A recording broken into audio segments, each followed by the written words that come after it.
Salve, salve, nação jurídica, sejam muito bem-vindos, muito bem-vindas ao canal no YouTube, Professor Leonardo Debem, um espaço destinado à difusão de conhecimento em matéria de direito penal. Neste vídeo vamos responder à seguinte pergunta: os atos preparatórios de uma infração penal são puníveis? O tema é punibilidade dos atos preparatórios. E antes de responder a questão, vamos recordar sobre as fases do crime, sobre o intercriminis, o itinerário criminoso, o caminho que o agente precisa percorrer para alcançar a consumação do delito ou de uma contravenção penal. Fase interna e fase externa são as fases do crime. Na fase interna, estritamente psíquica, nós temos dois momentos. Primeiro momento, ideação ou cogitação ou cognição. Segundo momento, resolução. Na fase externa, também dividida em duas etapas. Primeira etapa, preparação ou conatos remotos. E a segunda etapa, execução ou conatos próximos. O agente percorre cada uma dessas fases, as duas primeiras internas, as duas seguintes externas, para fins de alcançar a consumação delitiva. A preparação é o momento externo, primeira fase, primeira etapa da fase externa, na qual o agente vai se armar dos meios necessários para a prática delitiva. E aí, respondendo à pergunta, em regra, os atos preparatórios não são puníveis. O fato do agente preparar, buscando os meios necessários para a prática de um comportamento no futuro, em regra, não é crime. Então, não é punível. Agora, se excepcionalmente esse ato preparatório se revestir de autonomia delitiva, ainda que o agente não inicie a execução da conduta proibida, já será possível punir o agente pelo ato preparatório praticado. Eu vou trazer alguns exemplos, tanto de um ato preparatório não punível, como atos preparatórios puníveis. E aí você vai entender exatamente por que alguns atos preparatórios podem ensejar responsabilização penal do sujeito. Vamos lá? Um ato preparatório não punível. Recorda que a primeira fase é uma fase interna. É quando o agente começa a cogitar a possibilidade de praticar um delito e resolve praticar o delito. Exemplo. Vamos imaginar que eu, Leonardo, queira expandir os meus negócios abrindo um estabelecimento comercial. Acho que um bar seria interessante. Mas a burocracia é muito grande para abrir o bar, eu tenho pressa. Lá na prefeitura tem uma série de pedidos para emissão de alvará, de licença para estabelecimentos comerciais. Eu não posso esperar tanto tempo, eu tenho pressa para receber dinheiro, para ganhar dinheiro. Então eu começo a cogitar a possibilidade de oferecer uma vantagem econômica para que o funcionário público realize esse ato de ofício, que é a emissão de alvará, mas passando na frente de todos os demais pedidos que já estão lá na mesa do funcionário. Passei a ter a ideia de praticar o delito de corrupção ativa do artigo 333 do Código Penal, um crime praticado por um particular contra a administração pública. Pena de reclusão de 2 a 12 anos. E aí, pessoal, eu decidi que de fato não vou esperar o trâmite regular, eu vou oferecer essa vantagem devida. Toda a fase interna é psíquica. É estritamente psíquica, está só na minha cabeça, então ela não é punível.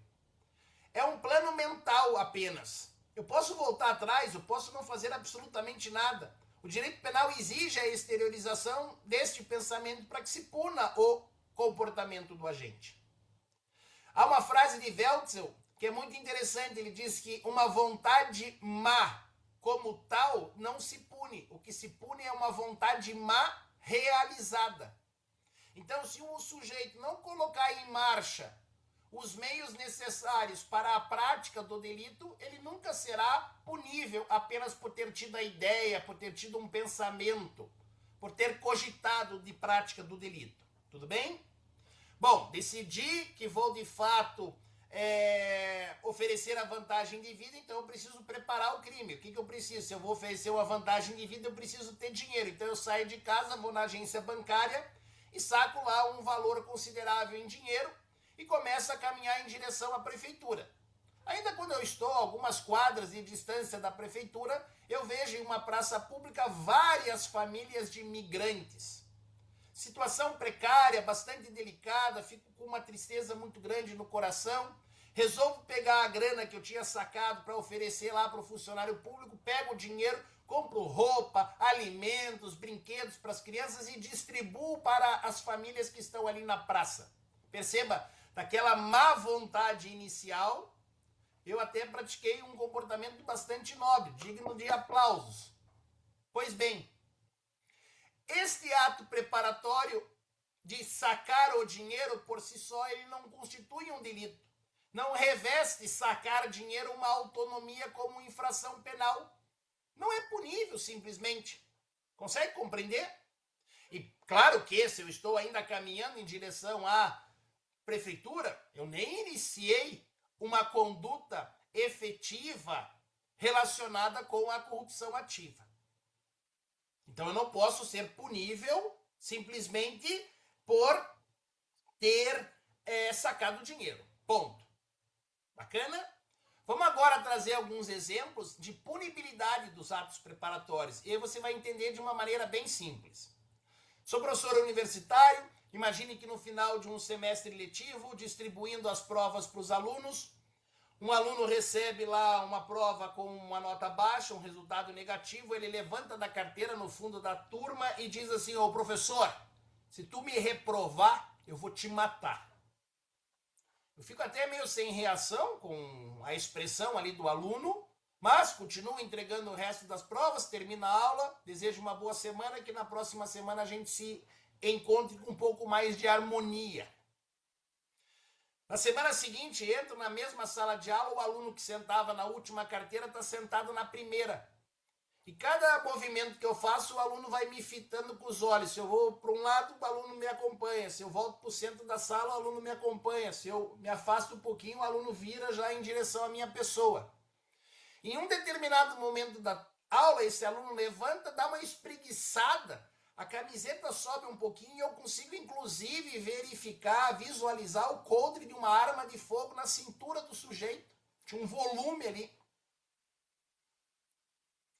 Mais uma vez, fico até meio anestesiado, sem saber o que fazer. Respiro fundo, continuo a aula, termino a aula. Graças a Deus veio o ano letivo, o aluno é aprovado por mérito. Então, ele não iniciou as condutas de execução relacionadas ao crime de homicídio. Não houve um início de execução do comportamento homicida. Mas aí alguém vai me perguntar, bom, e os atos preparatórios? A ameaça que foi realizada, o porte da arma de fogo que o professor verificou.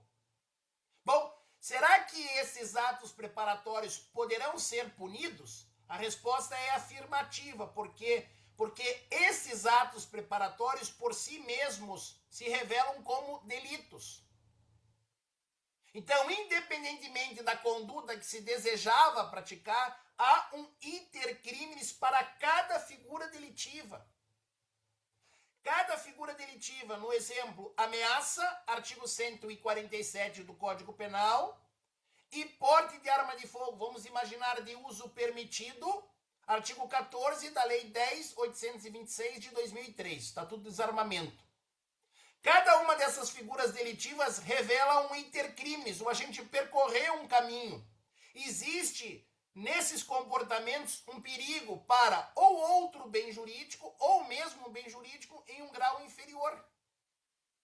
Então, já que esses atos preparatórios se revestem de autonomia delitiva, mesmo que o agente não tenha iniciado a execução da conduta que ele pretendia realizar, que era matar o professor, ele já ameaçou o professor, ele já portou a arma de fogo de uso permitido sem ter autorização. Então, ele poderá ser sancionado por esses comportamentos, inclusive em concurso material de infrações. Tudo bem? Vamos sair desse exemplo, vou dar mais um, vamos reforçar algumas ideias e vamos concluir falando ainda da lei do antiterrorismo, que tem uma regra bastante interessante sobre atos preparatórios. Segundo o contexto de punibilidade de atos preparatórios. Imagine que o agente esteja empregado, receba lá um salário mínimo, mas sempre é rancoroso, sempre está desgostoso da vida porque acha que precisava ganhar mais, mas também não se esforça para melhorar a situação. E aí, num determinado dia, ele começa a cogitar a possibilidade de falsificar notas de real, notas altas de 100, de 200 reais. Começa a cogitar a possibilidade de prática do delito de moeda falsa do artigo 289 do Código Penal, um crime de competência da Justiça Federal que tem pena de reclusão de 3 a 12 anos. Só que o cara cogita e resolve falsificar. Mas como é que eu vou falsificar? Então eu tenho que preparar o terreno. Eu tenho que me armar dos meios necessários para a prática dessa infração penal. Aí o agente, então, começa a pensar onde é que eu vou conseguir o mesmo papel, o papel moeda. Eu preciso de impressoras, eu preciso de prensa, eu preciso de algum instrumentário, de maquinismo. E ele vai adquirindo todos esses produtos e vai alocando na garagem da sua residência. Num determinado dia, 6 horas da manhã, bate na porta dele, Polícia Federal, um mandado de busca e apreensão e um mandado de prisão. O cara é levado para a delegacia da Polícia Federal, é ouvido pelo delegado, o delegado faz algumas perguntas primeiro sobre a pessoa do sujeito e depois começa a perguntar sobre o fato. E a pessoa não ficou em silêncio, falou, não, sim, eu até já tive essa ideia mesmo de falsificar dinheiro, e aí é por isso que vocês encontraram aquelas máquinas lá na minha casa, mas eu nunca falsifiquei, então estou com a consciência bem tranquila. Nunca pratiquei nada, nunca coloquei nenhuma moeda falsa em circulação. O sujeito até fala tranquilamente com o delegado.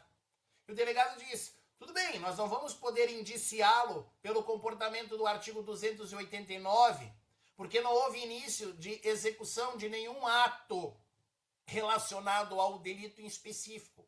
Porém, a aquisição desses instrumentos, desse maquinário, ele por si só, que corresponde à preparação de um delito fim, este delito meio por si só é uma infração penal. Reveste-se de autonomia delitiva. É a conduta do artigo 291, petrechos para falsificação de moeda. Aí vai ver a pena, não sei, é reclusão de 2 a 6 anos, salvo engano. Reclusão de 2 a 6 anos. É por essa infração que o sujeito vai responder. Por quê? Porque mesmo que ele não tenha iniciado os atos de execução da moeda falsa, os atos preparatórios para esta infração são puníveis por si mesmos. Entendeu? Então, de novo, há um intercrimes independente neste delito de petrechos de falsificação de moeda. Há um bem jurídico de igual valor ao bem jurídico de moeda falsa, o mesmo bem jurídico, só que protegido em um grau inferior. Bom, então a resposta à pergunta inicial é possível punir atos preparatórios de infrações penais? Sim, desde que haja expressa previsão em lei que aquele comportamento se constitui como delito. Tudo bem? Para fechar essas considerações sobre atos preparatórios, faça a leitura do artigo 5º da Lei 13.260 de 2016, Lei Antiterrorismo, artigo 5º. O artigo 5º vai tipificar expressamente a realização de atos preparatórios de terrorismo. A pena é a correspondente ao do crime consumado, diminuída de 1/4 à metade. Artigo 5º da Lei 13.260 de 2016. É interessante porque a tipificação da prática de atos preparatórios, ela é expressa. Os atos preparatórios não correspondem a delitos autônomos. Tu já tem uma previsão específica nesta lei de 2016. pune-se com a pena do delito consumado e aí diminuída de 1/4 à metade. Então você tem uma causa de diminuição de pena que será aplicada na terceira etapa da dosimetria. Beleza? Tudo bem? Ainda que o ato de terrorismo não seja praticado, vai ser possível punir o agente pelo artigo 5º que realizou os atos preparatórios do delito de terrorismo. E aí é bastante interessante que a pena deste delito, que corresponde aos atos preparatórios de terrorismo, poderá, inclusive, na prática, ser maior do que uma tentativa do delito de terrorismo. O que vai revelar uma curiosidade de violação ao princípio da proporcionalidade na faceta da proibição de proteção deficiente. Então fica esta observação final dentro desse contexto da punibilidade dos atos preparatórios, porque se cair algo na tua prova, você que me acompanhou do início ao fim vai acertar. Quer ler mais a respeito desse conteúdo? Direito Penal, lições fundamentais, comentários à parte geral do Código Penal, escrita por mim, professor João Paulo Martinelli, publicação Editora de Plácido. Um abraço, pessoal. Obrigado pela companhia de vocês. Um ótimo dia a todos e a todas. Até mais.